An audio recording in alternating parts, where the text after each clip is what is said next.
So let's talk about why analytics is a critical part of the compensation and benefits planning. So, firstly, this is a balancing department. You need to balance your costs, and you also need to balance employee expectations, while also keeping in mind that an organization needs to carry on for a long time. And let me explain this in a greater detail. I think when it comes to costs, things are easy to understand. It's an expense that the organization makes, and you want to make sure that this expense is as little as possible.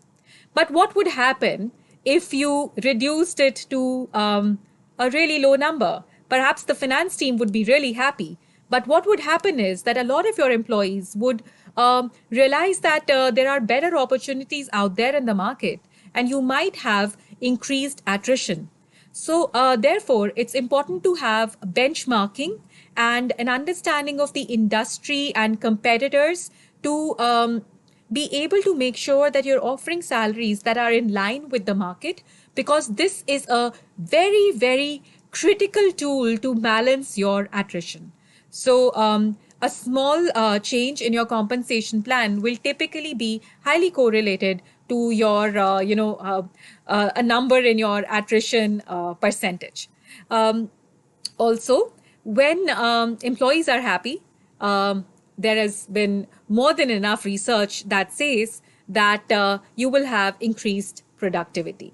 So what that means is that apart from your compensation, which is a simple salary that you get, and you want to of course benchmark that to the industry, what you also want to do is you want to make your workplace an attractive, comfortable, and happy workplace for your employees. And what that means is that you might want to invest in something like a wellness center, perhaps, if you have a lot of people who sometimes might be feeling ill. Perhaps you have a lot of mothers who are, young mothers who are working in your organization. You might want to provide maternity benefits. You might want to invest in a daycare to make it easy for these young mothers to come to work and feel a bit more relaxed about where their children are. Um, you might have a very young workforce, and you feel that they might be more motivated to come to work if they can hit the gym now and then. So you might want to invest in a gymnasium within your building.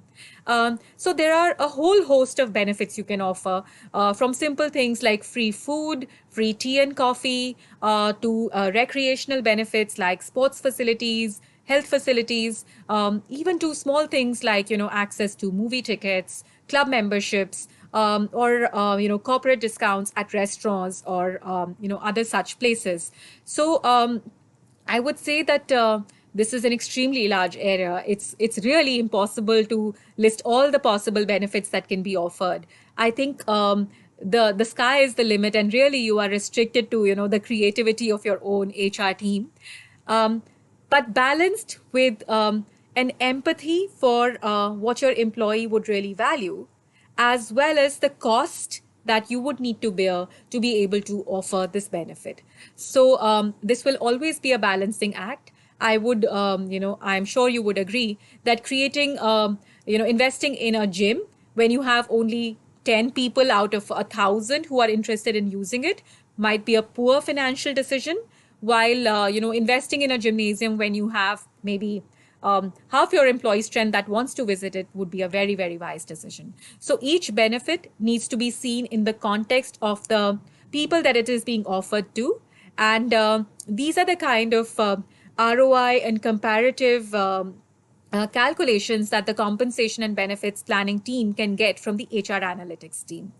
Another reason why this planning needs to be handled in a very serious way is because the kind of benefits that you offer today usually become really strong marketing points for the kind of image that you're able to portray to the world outside. So in this competitive environment where, if you have a lot of talent, you would not face any shortage of jobs that are available to you. You want to portray your company as a priority place to work. So you want to be considered as a premium employer, and the kind of benefits which are more marketable would serve you a bit better in this area. So whether it is internally in order to retain your employees or externally in order to attract better talent, you need to make sure that you're offering the right compensation and the right benefits to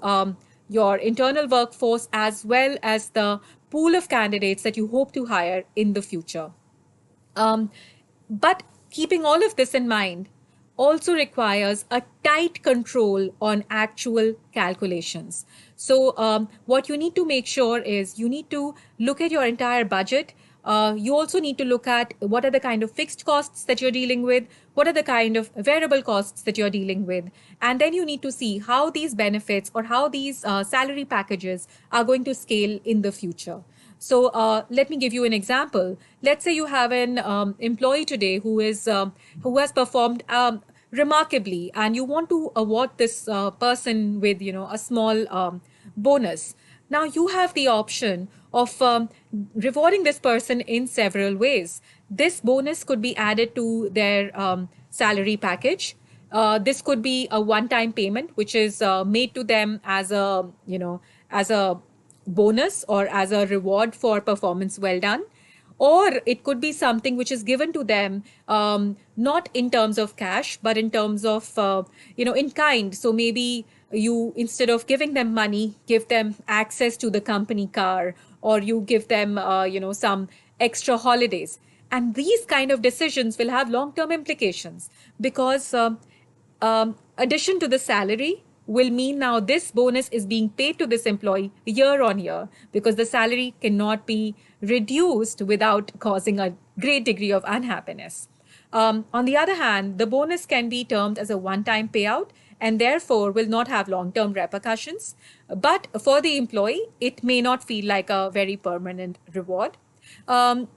On the other hand, these non-monetary benefits can again be marketed in different ways. So, depending on the kind of reward you pick, the employee may or may not feel rewarded because everyone does not want the car or everyone does not want the extra holidays. So that will require a great deal of customization at your end and may result in a lot of additional operational cost. So these are the kind of decisions that you will be required to, assist the HR team in.